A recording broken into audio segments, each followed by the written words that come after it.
ദൈവത്തിൻ്റെ കൂടെ നടക്കാൻ പറ്റിയെന്നുള്ളതാണ് എനിക്ക് ഏറ്റവും വലിയ സന്തോഷം.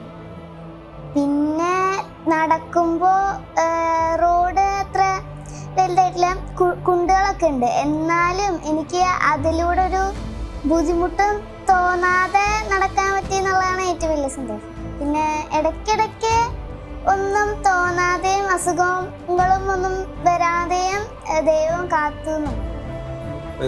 നടക്കുമ്പോൾ ഇനി മതി, ഇനി തിരിച്ചു പോവാം, അങ്ങനെയൊക്കെ തോന്നിയിരുന്നു? അത് തോന്നിയിട്ടില്ല. പക്ഷെ നമുക്ക് ആ പ്രദേശം കാണാൻ ഉള്ളില് എന്തൊരു ആകാംക്ഷ ഉണ്ടാവും. അപ്പോൾ അവിടുത്തെ ഫാമിലികളെ പോലെ അവിടെയും കൊച്ചു കുട്ടികളൊക്കെ ഉണ്ടായിരുന്നു. ചിലപ്പോൾ ചില കുട്ടികൾക്ക് തീരെ ഭക്ഷണം കിട്ടുന്നുണ്ടാവില്ല, അങ്ങനത്തെ ഒരു പ്രദേശം കൂടി ആയിരുന്നു.